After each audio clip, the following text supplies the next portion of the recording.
Graças a paz, irmãos. Apocalipse capítulo 1, eu vou ler do versículo 4 ao versículo 7. Todos acharam?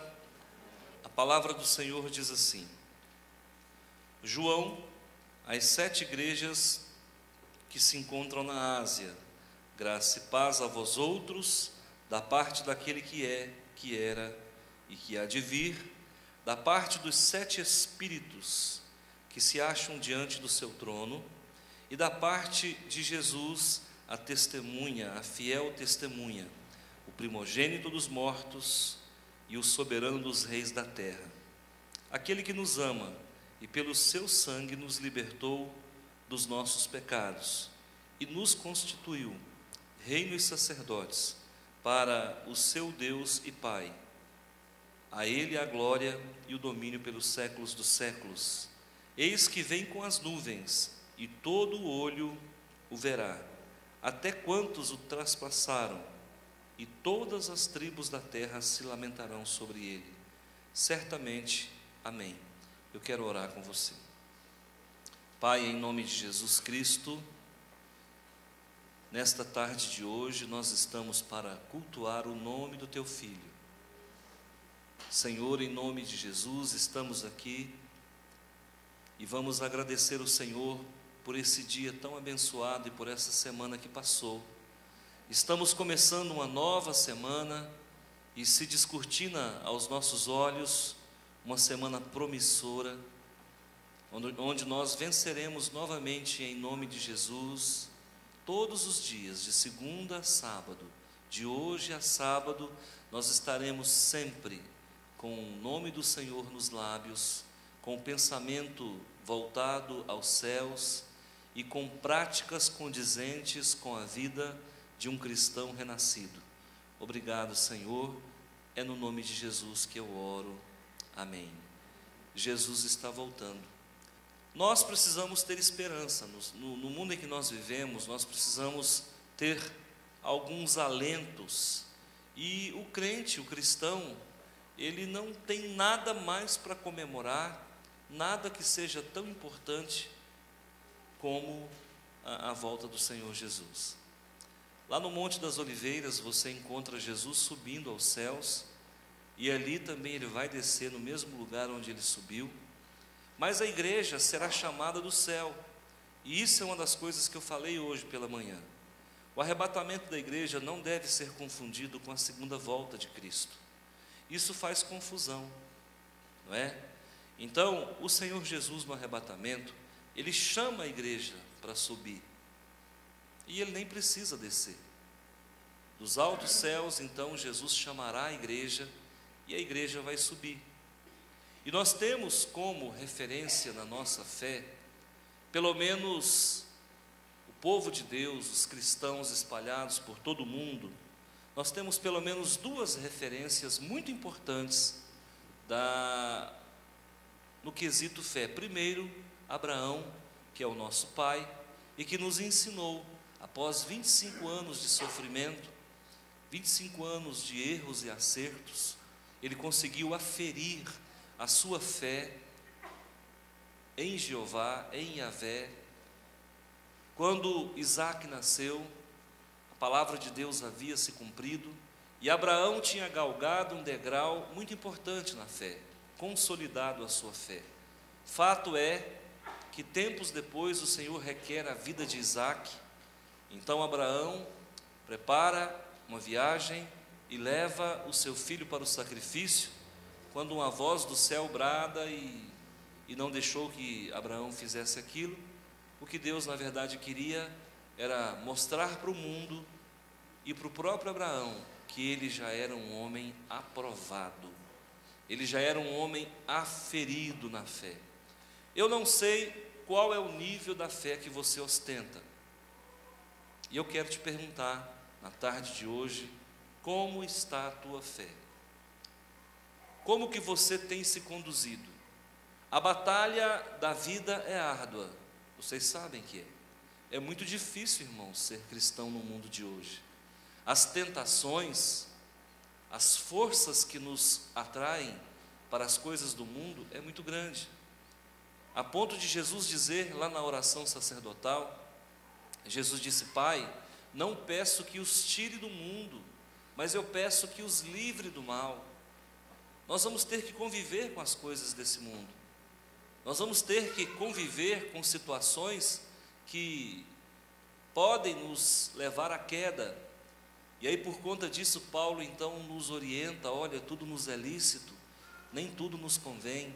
Preste muita atenção. O momento que nós estamos vivendo é um momento de decisão, irmãos. Irmãos, nunca em toda a minha vida, eu tenho 25 anos de crente, de cristão, eu nunca criei tanto que Jesus está voltando como agora. Nunca.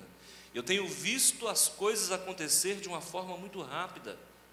Irmãos, em menos de 6 meses, uma ditadura cai.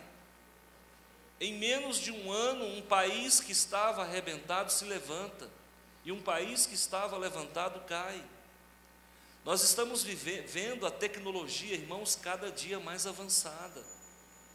Cada dia que passa, a tecnologia corre a passos largos com inovações, com novidades.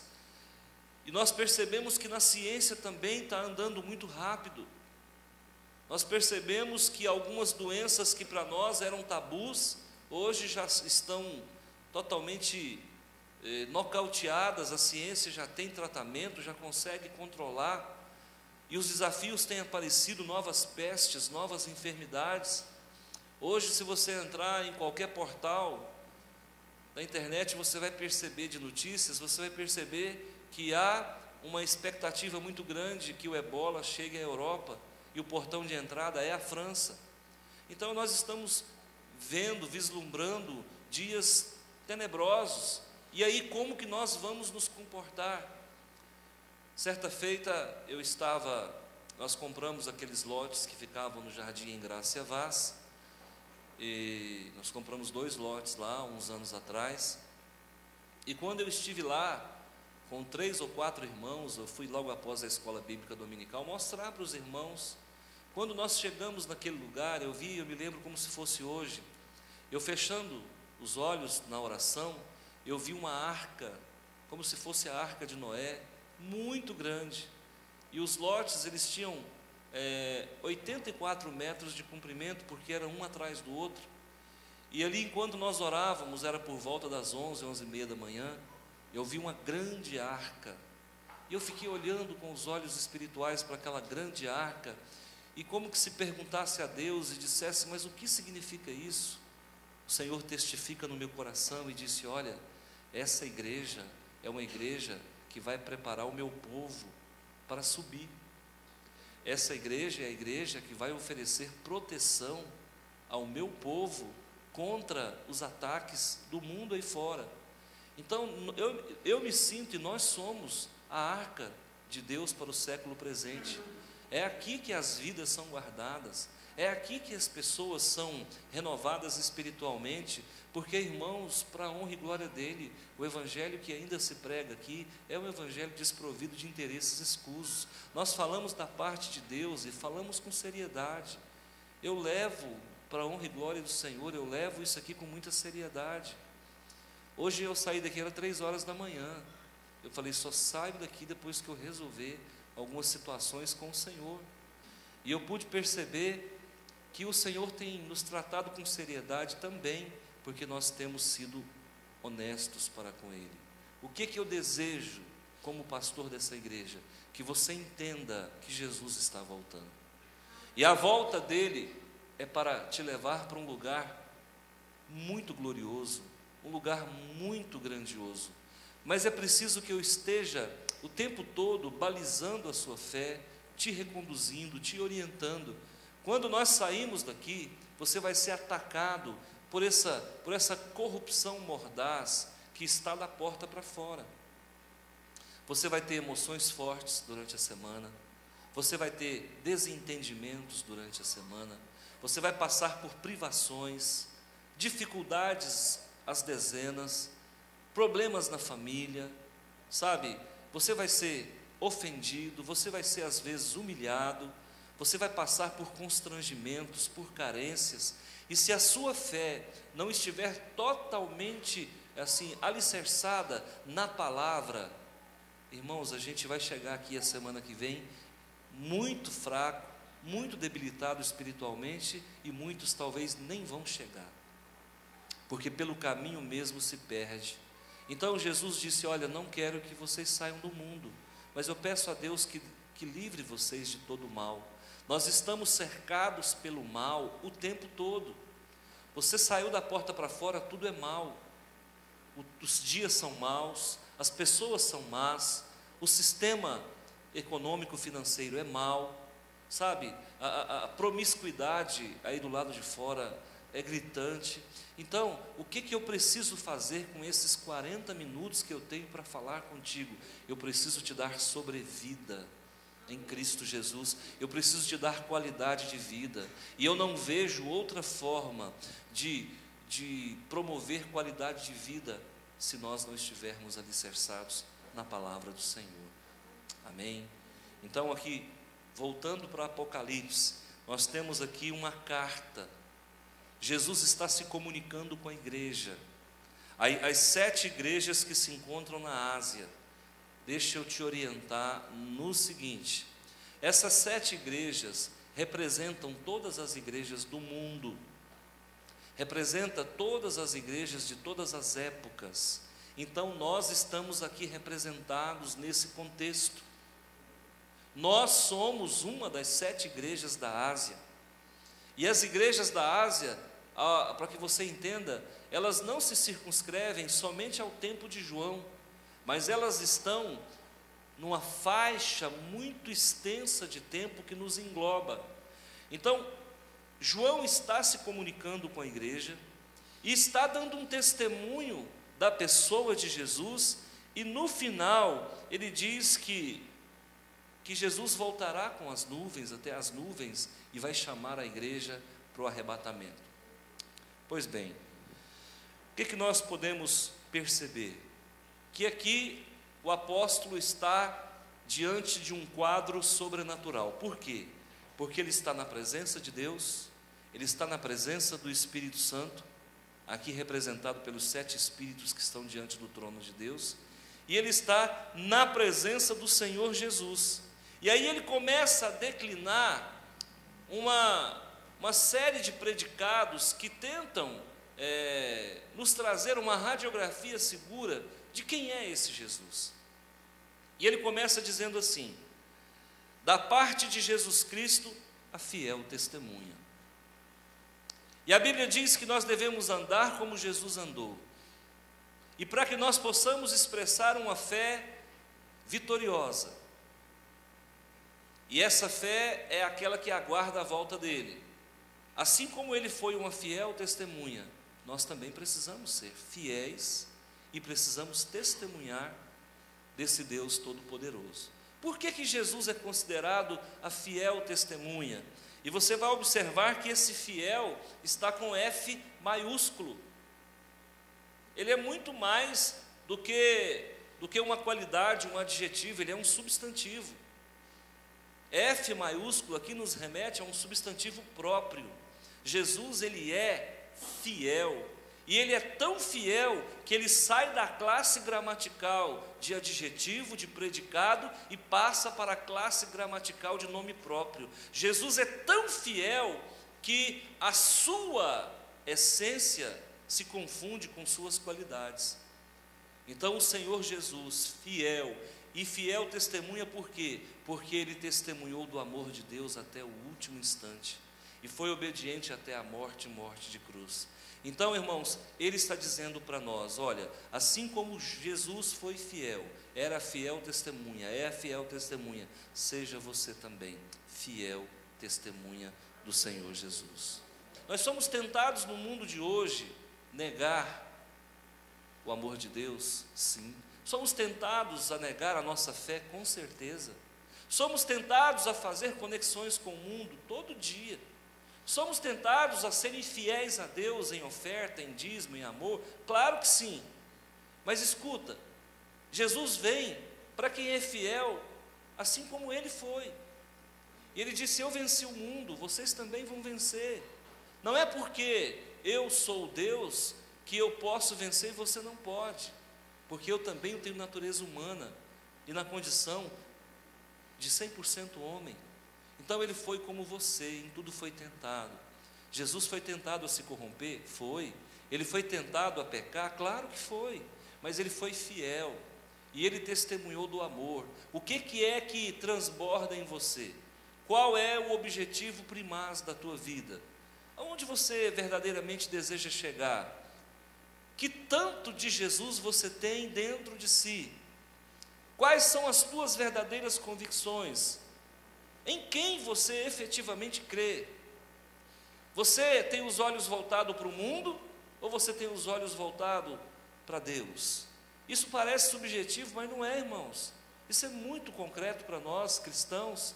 Então, a fidelidade deve fazer parte da vida do crente, e o testemunho diário deve ser uma constante em nossos dias. Eu preciso ser cristão não só quando eu estou com a igreja, ou quando eu estou como igreja. Eu preciso ser cristão quando eu estiver no vale da sombra da morte. Eu preciso ser cristão, irmãos, na feira livre, no supermercado, no shopping center. Eu preciso ser cristão, sabe, no quitar das minhas dívidas. Eu preciso caminhar com integridade, honestidade, todos os dias. Eu não posso viver uma vida dúbia, não posso viver uma vida tateante, eu não posso viver uma vida de incertezas. Não, a fidelidade a Deus concede para mim, da parte do Senhor também, muita fidelidade. Ok? Todos entenderam? Amém. Amém. Quem está nesse patamar, pode aguardar. Jesus está voltando, é para você. Quem está nesse nível, não tem de que temer. Uma pessoa que está vivendo como eu acabei de descrever, se você chegar para ela e perguntar: se você morrer hoje, para onde você vai? Com certeza essa pessoa dizer: pastor, eu não vou porque eu já estou com Deus. Importante, irmãos. Foi o tempo em que os crentes tinham dúvida da salvação. Crente batista não pode ter dúvida de salvação, não, irmãos. Se a pessoa tem dúvida se vai morar com Deus, é porque não mora. E quem não fez em vida, em morte também não precisa esperar, não. O futuro se constrói hoje. E você ganha passaporte para a eternidade, não é dentro do caixão. Nós ganhamos passaporte para a eternidade num culto como esse. Quando você fala: opa, a luz vermelha acendeu, eu preciso me reconduzir para Deus, eu preciso fazer uma reforma dentro de mim, eu preciso fazer consertos, porque pelas obras se conhece, pelo fruto se conhece a árvore. Uma outra característica do nosso Senhor Jesus: Ele era primogênito, Ele era o primeiro. Aí alguém pode dizer: pastor, mas eu não tenho condições de ser o primeiro. Claro que tem. Trabalhe para que você seja o primeiro na fé. Trabalhe para que o seu exemplo seja o primeiro. Quando a gente começa a se esforçar, vem uma força sobrenatural sobre a nossa vida. E aí você começa a tomar gosto. Eu tenho algumas dificuldades na minha vida, tenho dificuldade de praticar exercício, mas eu sei que o dia que eu começar, eu não quero parar. Todo mundo é assim, irmãos. Tem dificuldade de ler a Bíblia, mas no dia que você pegar gosto pela leitura bíblica, você não quer parar. Tem dificuldade de sorrir, mas no dia que você pegar gosto pelo sorriso, você vai andar sorrindo. Para tudo quanto é lado. Está rindo de quê? Não, ele está rindo, está feliz. Uma terceira questão importante que eu quero destacar aqui também, é que Jesus é o soberano dos reis da terra. Jesus é o principal rei, mas Ele ainda não reinou. Na nossa visão pré-milenista, não. Na visão amilenista, sim. Jesus ainda não reinou no meu entendimento. Porque no meu entendimento, o reino dele se dará em Jerusalém, como diz a Bíblia. E ele vai sentar no trono de Davi, como diz a Bíblia. E ele vai governar por 1000 anos. E ele vai restaurar os mananciais hídricos, Ele vai restaurar a fauna, a flora, Ele vai erradicar todas as doenças viróticas, bacterianas. O Senhor Jesus vai conceder ao homem longevidade dos vegetais. Nós vamos voltar a viver como no tempo de Adão. O Senhor vai alterar a cadeia alimentar, onde todos os seres viventes não comerão mais carne, não haverá antropofagia, não haverá canibalismo, não haverá predação. O Senhor Jesus vai restaurar o planeta em 1000 anos. Eu creio nisso, e é por isso que eu continuo na fé, porque se eu começar a espiritualizar as verdades bíblicas, eu não sei se eu quero servir um Deus que é impotente. E às vezes eu vejo algumas igrejas até evangélicas espiritualizando questões que para mim são literais. Jesus vai voltar, Ele vai pisar na terra de novo, porque Ele foi muito humilhado aqui, e os reis vão ter que aprender a governar com Ele. Abaixo o capitalismo, abaixo o socialismo, abaixo o imperialismo, a monarquia, abaixo toda essa forma de governo que não dá certo. Você pode observar que sai um candidato, entra outro, aquele que entrou para se eleger, critica tudo de errado que o seu antecessor fez, e quando ele assume o poder faz pior. Então isso está tudo provado que não funciona, mas o dia que o jesucentrismo passar a governar o mundo, aí você vai ver o que é ser Rei dos Reis e Senhor dos Senhores. Só que isso não aconteceu. Agora eu também posso ser um bom governador da minha casa em primeiro lugar. Se eu não governo bem a minha casa, quero dizer para vocês que eu também não governo a igreja. Se eu não sou bom pai, eu não posso ser bom pastor. Se eu não sou bom marido, eu não posso ser um exemplo de conduta para a igreja. Então, queridos irmãos, nós devemos ser primeiro soberano dentro da nossa casa. Como é que a tua família te vê, irmão e irmã? Como é que você é dentro de casa? Às vezes a gente ouve alguns testemunhos, pastor, dentro de casa o meu marido é um leão, na igreja ele é um gatinho, mas em casa ele é um leão. Então, irmãos, nós precisamos criar uma identidade dentro e fora da igreja, ser soberano sem ser autoritário, governar sem humilhar, fazer valer a nossa opinião sem mutilar o livre-arbítrio das pessoas, o direito de agir das pessoas. Na continuidade, aquele que nos ama e pelo seu sangue nos libertou dos nossos pecados. Essa para mim é a parte mais importante. A palavra de Deus diz em João capítulo 8, se o Filho, pois, vos libertar, verdadeiramente sereis livres, conhecereis a verdade vos libertará. E aqui ele está dizendo o seguinte, olha o que ele diz, aquele que nos ama e pelo seu sangue nos libertou dos nossos pecados.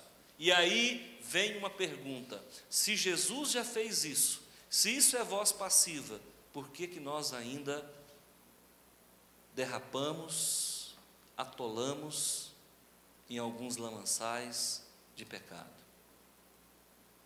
Sabe o que é isso, irmãos? Não fazemos uso do código de defesa do cristão. Se você for lesado num comércio, a quem você vai procurar? Procon. E tem uma cartilha do consumidor. E todo mundo deveria saber dos seus direitos. Se você foi lesado, faça uso dos seus direitos. Na fé não é diferente. Você tem direitos. E, aliás, direitos adquiridos por ocasião da morte do Cordeiro que tira o pecado do mundo.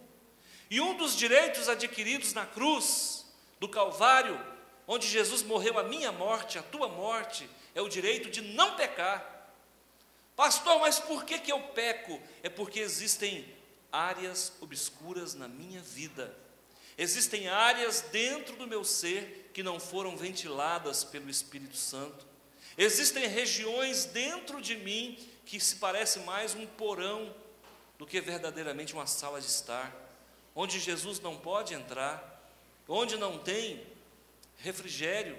Então, queridos irmãos, nós precisamos agir com honestidade. Igreja, ouve o que eu digo. Haja com honestidade. Eu não vejo mais as pessoas confessando os seus pecados, por favor. Isso é o presente século. Hoje os crentes, irmãos, é tudo 007, não todos, mas a maioria. Irmãos, eles são o James Bond da fé. A gente nunca sabe exatamente o que eles estão fazendo, qual é a missão. Qual é a missão? Eu não sei qual é a missão. A missão hoje é esconder o que eu fiz ontem. E a missão de ontem é esconder o que eu fiz anteontem. Então esse não é um procedimento seguro para a vida cristã. Haja com transparência, peça ajuda. Não é vergonhoso pedir ajuda, não. Pastor, estou fraquinho, precisando de espinafre. Estou precisando de fé, estou fraco. O que eu devo fazer? Vem cá, meu filho, vamos orar. Vamos orar. Olha, eu não posso te ajudar não, mas eu sei que alguém pode estar indo na sua casa fazer uma devocional com você. Ontem nós começamos um projeto aqui, o Perfil da Fé, e nós decidimos que, em Cristo Jesus, por unidade de fé, todos vão fazer devocional diário. E eu estou vendo isso acontecer. E a partir de agora, se você desejar, você pode procurar um dos nossos líderes, qualquer um desses meninos aqui, os pastores da igreja, estão em condições de te assessorar. Eu quero que alguém vá na minha casa fazer pão diário comigo uma semana. Durante uma semana alguém vai te procurar. E se não me procurar, quem me procura é você. E aí nós vamos mudar esse panorama. Eu vejo Deus fazendo milagre, mas eu vejo Deus optando por não fazer. Porque existem coisas que nós podemos fazer. E o milagre de Deus normalmente vem quando nós não conseguimos, quando é impossível para o homem. E existem coisas que são possíveis para nós, e aquilo que nós precisamos fazer, Deus não vai fazer por nós. Comece a gerar dentro da sua casa uma espiritualidade poderosa. E como é que eu vou fazer isso, pastor? Você vai fazer isso através do ouvir a palavra, do meditar na palavra. Pastor, mas eu ouço isso há 10 anos, e por que não começou ainda? Esse é o problema. Nós somos muito acostumados com milagre, porque a gente olha para o deserto, a gente olha lá para o Velho Testamento, Deus tirava a água da rocha, o maná caía do céu, as codornizes caíam aos pés do povo de Israel, o mar vermelho abria, Pedro andava sobre as águas, os pães eram multiplicados, o morto ressuscitava, e a gente acha que é pela lei do menor esforço. Então agora eu posso ficar de boa, porque eu vou ganhar uma Bíblia, a partir de agora tudo vai dar certo, as pessoas vão resolver meus problemas, Deus vai operar milagre todo dia.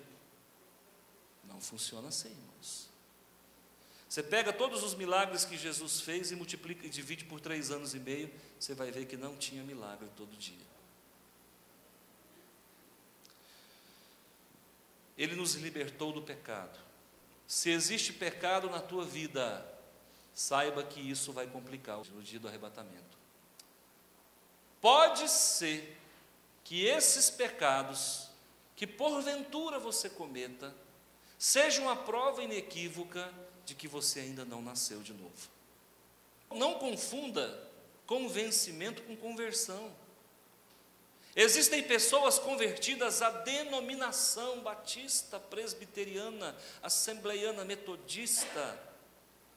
Ele aceita toda a cartilha, todo o contrato institucional, mas ele não experimentou aquele que vive e reina, porque aquele que vive e reina só serviu para salvá-lo, mas não serviu para conduzi-lo. E não existe salvação sem senhorio. Se Jesus é apenas o nosso Salvador, Ele é nosso servo. E a Bíblia diz que Ele quer ser o nosso Senhor.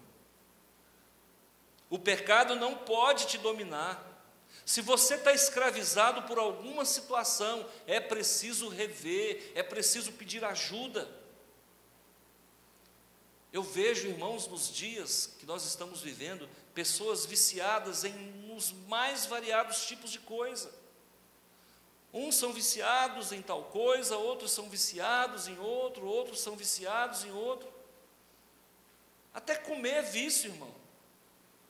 De vez em quando eu acho que eu tenho algumas dificuldades nessa área, porque eu acho bom comer. E até nisso a gente tem que repensar, e tem que reeducar, e tem que se reorientar. Você já imaginou se o nosso pensamento fosse produzido numa tela? Você já imaginou se a ciência, quando conseguir criar um aparelho que conecta um fiozinho na sua cabeça e sai o que você pensa? Eu vou comprar esse negócio e vou colocar no gabinete. Na hora que o irmão chegar, eu falei: irmão, posso fazer uma pensamentografia? Sim, senhor, pastor. Eu vou ligar um fiozinho. O que você está pensando aí, irmão? Não, nada, eu estou vendo aqui, irmão. Ó. Você está de olho no carro zero do seu vizinho. Isso é pecado. E você já imaginou se esse aparelho, se porventura um dia foi inventado, a gente conseguir fazer um flashback? Vamos olhar as últimas 48 horas, o que passou pela sua cabeça? Brincadeira, né? E o duro é que lá no céu isso vai acontecer, sabia?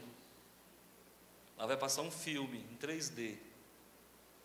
Filme de quem? Da sua vida.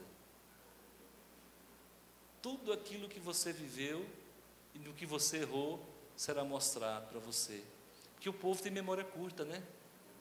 Então Deus vai ter que mostrar em 3D para os anjos inteiros assistirem.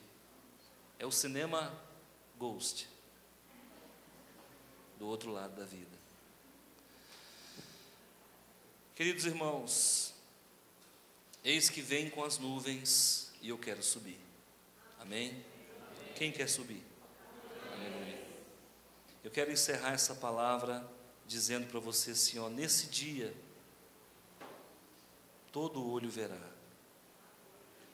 todas as tribos da terra se lamentarão. Cadê o povo de Deus? Cadê aqueles batistas lá da rua 8 da Vila Malha? Aquele povo cantava tão bonito. Cadê aquela paz que reinava? Depois que aquela igreja foi constituída, até a minha casa deixou de ser assaltada. Aqueles irmãos eram tão bonitinhos, andando com aquelas Bíblias, cadê ele? Foi embora. Glórias a Deus, amém? Amém. Eu quero que você feche os seus olhos, eu quero orar com você. Obrigado, Jesus. Obrigado por esse momento tão sublime na nossa vida. Um momento que nunca mais vai se repetir na história da nossa vida. Nunca mais existirá um dia como hoje. E uma consciência gerada no altar da intimidade. Existem pessoas, Senhor, que precisam se definir com urgência. Quero que você coloque a sua vida diante do Senhor. Faz uma análise, irmão, faz uma análise, como é que está a tua vida? Se Jesus voltar agora, você sobe ou você fica? Você vai ou você fica? Silence.